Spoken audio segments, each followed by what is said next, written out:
महानगरपालिका निवडणुकीच्या रणधुमाळीत केडगावच्या राजकारणातून सर्वात मोठी ब्रेकिंग न्यूज समोर येते. ज्येष्ठ नेते भानुदास कोतकर हे पुन्हा एकदा प्रचाराच्या मैदानात सक्रिय झालेत. गेल्या 3 ते 4 दिवसांपासून काही कारणांमुळे प्रचारापासून अलिप्त असलेले कोतकर अचानक सक्रिय झाल्याने केडगावच्या राजकीय समीकरणात मोठी उलथापालथ होण्याची शक्यता निर्माण झाली.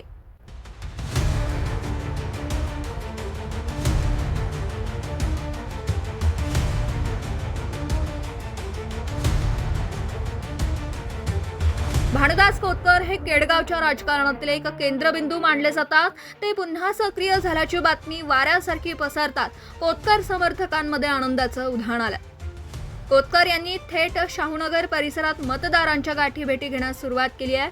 त्यांच्या यारी एंट्रीमुळे सुस्तावलेल्या कार्यकर्त्यांमध्ये नवे चैतन्य संचारलं असून प्रचाराची गती आता अनेक पटीने वाढली आहे. यावेळच्या निवडणुकीत भानुदास कोतकर यांनी प्रभाग क्रमांक 16 आणि 17 मध्ये आपले प्रबळ उमेदवार मैदानात उतरवलेत. कोतकर स्वतः मैदानात उतरून व्यूहरचना आखत असल्याने विरोधी उमेदवारांच्या गटात अस्वस्थता पसरली आहे.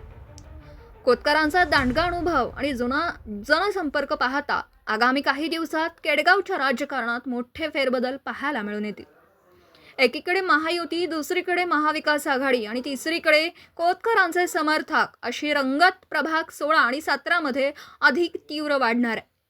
भानुदास कोतकर यांच्या सक्रियतेने मतदानाची टक्केवारी आणि मतदारांचा कौल कोणाकडे झुकणार याकडे संपूर्ण शहराचा आणि जिल्ह्याचा लक्ष लागला. प्रतिनिधी शुभम पाचारणे, अहिल्यानगर.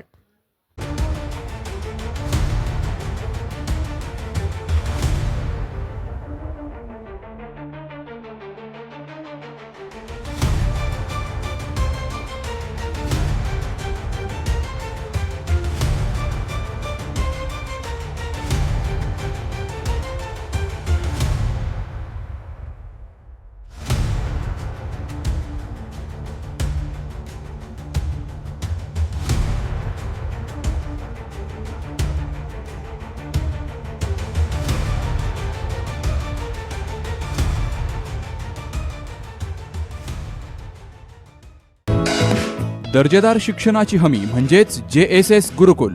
प्ले ग्रुप ते इयत्ता 8वी इंग्रजी माध्यमासाठी प्रवेश प्रक्रिया सुरू. डिजिटल तंत्रज्ञानाद्वारे शिक्षण पद्धती. एका वर्गात फक्त 20 ते 25 विद्यार्थी. गणितामध्ये प्रावीण्यासाठी abacus. Pickup and drop facility. ठिकाण बालाजी कॉलनी, अंबिकानगर, केडगाव, अहमदनगर. संपर्क 0241 241 7007, 9403 98 7007 आणि 9371 38 8007.